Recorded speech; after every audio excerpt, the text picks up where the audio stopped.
Hello student, आज का अपना टॉपिक है class 12th subject account part 1, जिसमें हम बात करते हैं चैप्टर नंबर 3 का।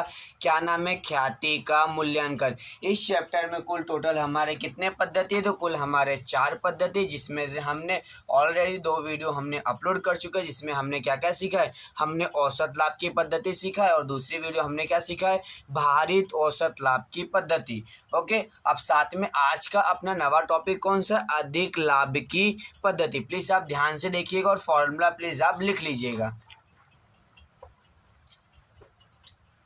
तीसरे नंबर का वीडियो है, ध्यान से देखिएगा। चैप्टर नंबर कौन सा का? 3। चैप्टर का नाम क्या है? ख्याति का मूल्यांकन। और आज की अपनी मेथड कौन सी? फिर से आपको बताना चाहता हूं मैं, अधिक लाभ की पद्धति। अब अधिक लाभ की पद्धति, इस मेथड में थोड़े से फॉर्मूले में थोड़े से क्या करना पड़ेगा? आपको लिखना पड़ेगा और याद करना पड़ेगा। अधिक लाभ का फॉर्मूला क्या, मतलब अधिक लाभ का सूत्र क्या है? तो औसत लाभ माइनस अपेक्षित लाभ। औसत लाभ माइनस अपेक्षित लाभ। अब बात करते हैं औसत लाभ कैसे मिलेगा। तो औसत लाभ आपके लाभ के आधार पे क्या करा जाएगा? निश्चित किया जाएगा। अगर लाभ में कमी वृद्धि हो रही है तो कौन सा लाभ निकालेंगे? औसत लाभ निकालेंगे। अगर लाभ में सतत वृद्धि हो रही है तो कौन सा लाभ मिलेगा आपको? भारित औसत लाभ मिलेगा। तो इसका मतलब यह है कि लाभ के आधार पे क्या किया जाएगा? निश्चय किया जाएगा। अब दूसरी बात करते हैं अपेक्षित लाभ। तो अपेक्षित लाभ का फॉर्मूला आपके बुक में लिखा हुआ है, मैंने यहाँ पे प्लीज कुछ शॉर्ट ट्रिक से मैंने लिख लिया है। तो अपेक्षित लाभ का फॉर्मूला क्या दिया है? विनियोजित पूंजी गुणे अपेक्षित मुआवजे का दर बटे में 100। अब बात करते हैं विनियोजित पूंजी, कभी कभी सवाल में दिया होता है, कभी न भी दिया होता। अगर न दिया होता तो कैसे निकालना है? तो विनियोजित पूंजी का फॉर्मूला है संपत्तियां माइनस दायित्व। संपत्ति माइनस क्या होगा? दायित्व। अगर संपत्ति में से दायित्व माइनस करोगे तो जो कीमत आएगी उसे हम क्या कहेंगे? विनियोजित की पूंजी कहेंगे। अब बात करते हैं अपेक्षित मुआवजे का दर। अपेक्षित मुआवजे का दर सवाल में आपको दिया हुआ होगा। ओके, अब बात करते हैं दूसरा फॉर्मूला कौन सा? तो अधिक लाभ के बाद क्या निकालना पड़ेगा? आपको ख्याति चाहिए। ख्याति क्यों? क्योंकि चैप्टर का नाम क्या है आपका? ख्याति है। अब ख्याति का फॉर्मूला में कोई चेंजिंग नहीं है। ख्याति बराबर क्या हो जाएगा? अधिक लाभ गुणे खरीदी के वर्षों की संख्या। प्लीज एक बार फॉर्मूला को आप अच्छी तरह लिख लीजिएगा और क्या कर लीजिएगा? आप याद कर लीजिएगा। इसी प्रकार आपके स्वाध्याय में पेज नंबर 105 निकालिएगा, क्वेश्चन नंबर 8। ध्यान से पढ़िएगा प्लीज, ध्यान से। पुष्पा, प्रतिभा और भावना एक साझेदारी पेड़ी के साझेदार है। वे अपना लाभ हानि 3:2:1 के प्रमाण में बांटते हैं, जिससे उसे बदलकर 1:1 करना निश्चय किया है। इसलिए ख्याति का मूल्यांकन करना निश्चय किया है।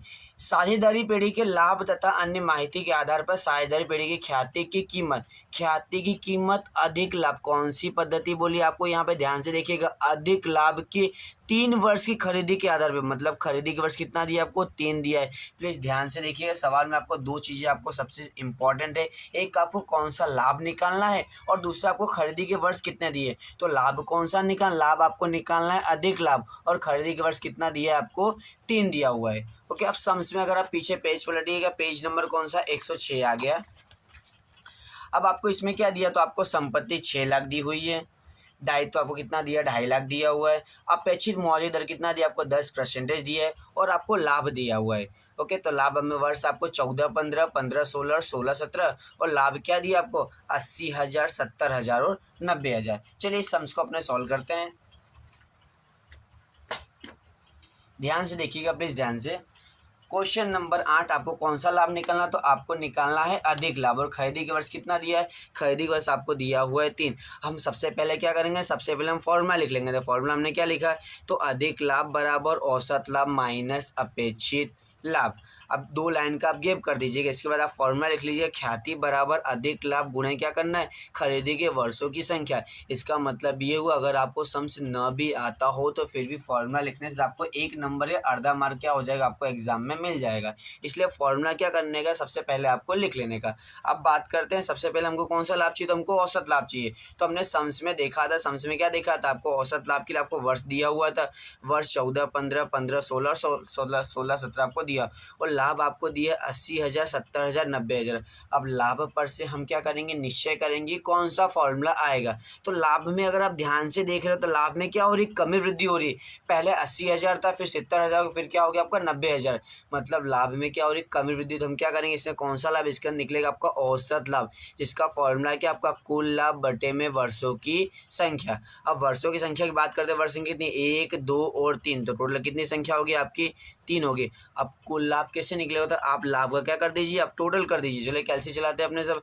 80,000 प्लस 70,000 प्लस 90,000, तो आपका आंसर कितना आ गया, 2,40,000 आपको क्या मिल गया भाई, कुल लाभ आपको मिल गया। तो आप यहाँ पे क्या लिख दीजिएगा, 2,40,000 बटे में कितना करने का, भागे कितना करोगे आप, 3 करोगे, तो आपको आंसर कितना मिल गया, 80,000। इसका मतलब आपको कौन सा लाभ मिल गया, आपको औसत लाभ आपको मिल गया है। तो आप यहाँ पे क्या कर दीजिएगा, ऊपर आप औसत लाभ की जगह आपने कितना लिख दिया, आपने 80,000 आपने लिख दिया। अब दूसरा आपको क्या चाहिए, दूसरा आपको चाहिए अपेक्षित लाभ। अपेक्षित लाभ का आपका फॉर्मूला याद होना चाहिए। अपेक्षित लाभ का फॉर्मूला क्या दिया, अपेक्षित लाभ का फॉर्मूला है विनियोजित पूंजी गुणे अपेक्षित मुआवजे के दर बटे में 100। तो बटे में 100 तो अपना सेम हो गया। अब बात करते हैं हम विनियोजित पूंजी की बात करते हैं और अपेक्षित मुआवजे की दर बात करते हैं। अगर सम्स में अगर आपने ध्यान से देखा हो तो आपको अपेक्षित मुआवजे दर कितना दिया, आपको 10 दिया हुआ। कितना दिया हुआ, हमने यहाँ पे लिख दिया 10 लिख दिया, ध्यान से देखिएगा। अब बात करते हैं विनियोजित पूंजी, आपको सम्स में दिया हुआ नहीं है, हाँ, पर उसके बदले में आपको क्या दिया, आपको संपत्ति 6 लाख दी है और दायित्व कितना दिया, 2.5 लाख दिया। तो इससे पहले हमने क्या सीखा था, हमने विनियोजित पूंजी का फॉर्मूला सीखा था।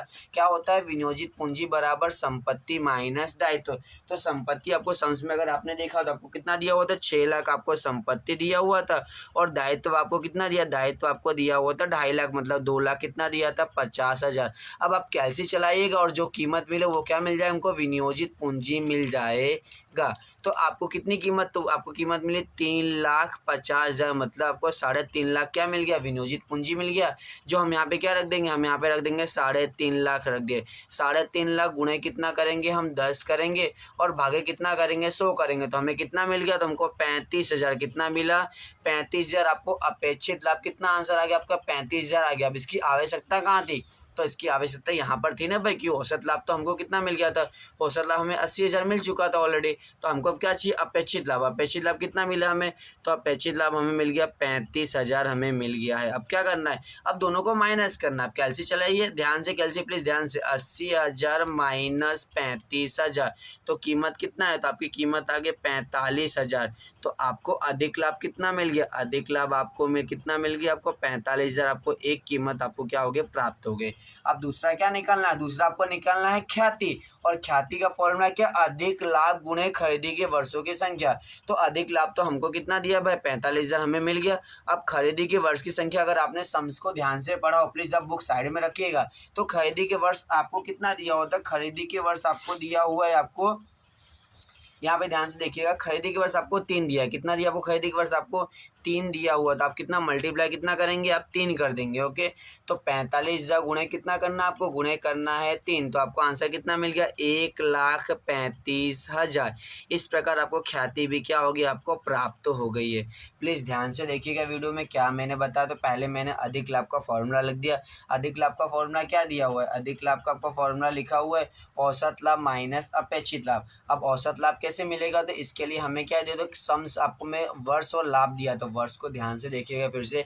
वर्ष में क्या हो, वर्ष आपको 14, 15, 15, 16, 16, मतलब कितने 1, 2, 3 वर्ष आपको दे दिए। दूसरा लाभ को ध्यान से, लाभ में कम वृद्धि हो रही है तो कौन सा लाभ आएगा, औसत लाभ आएगा। औसत लाभ का फॉर्मूला क्या था, कुल लाभ बटे वर्षों की संख्या। तो कुल लाभ मतलब वर्ष लाभ का क्या कर देना, आपको प्लस कर दो। प्लस करने में कितना आंसर है, 2,40,000, भागे कितना किया 3, तो आपको कितनी कीमत मिल गई, 80,000। जो आपने क्या कर दिया भाई, यहाँ पे औसत लाभ आपने 80,000 आपने रख दिया। अब कौन सा लाभ चाहिए आपको, अपेक्षित लाभ चाहिए, तो अपेक्षित लाभ का फॉर्मूला आपको याद होना चाहिए, प्लीज याद होना चाहिए। अपेक्षित लाभ का फॉर्मूला विनियोजित पूंजी गुणे अपेक्षित मुआवजे दर बटे में 100। अब बात करते हैं अपेक्षित मुआवजे दर, सम्स में दिया हुआ था, अगर आपने ना देखा तो प्लीज सवाल को ध्यान से पढ़िएगा। 10 दिया हुआ है, 100 सेम बटे में आपको वैसे रखना है। विनियोजित पूंजी सवाल में दिया हुआ नहीं है, तो उसका फॉर्मूला हमने सीखा। उसका फॉर्मूला क्या था भाई, संपत्ति माइनस दायित्व। तो संपत्ति आपको दिए 6 लाख, दायित्व कितना दिया 2.5 लाख, तो माइनस करने में कितनी कीमत मिलेगा, वो 3.5 लाख मिला। अब 3.5 लाख हमने यहाँ पे रखा, गुणे 10 भागे 100, तो कीमत कितनी मिल गई हमको, 35,000 मिल गया। जो हमने क्या कर दिया, यहाँ पे हमने 35,000 हमने अब रख दिया। अब दोनों को घटाने में कितनी कीमत मिली, 45,000। जो हमारा क्या मिल गया, अधिक लाभ है, वो कीमत मिल गई है। अब दूसरा हमको क्या निकालना था भाई, ख्याति। ख्याति का फॉर्मूला मैंने फिर से बताया, ध्यान से सुनिएगा। अधिक लाभ गुणे खरीदी के वर्षों की संख्या। तो अधिक लाभ आपको 45,000 हो गया, खरीदी के वर्ष की संख्या आपको सवाल में दिया हुआ है, तो गुणे 3 रकम कितनी है, 1,35,000 आ गया।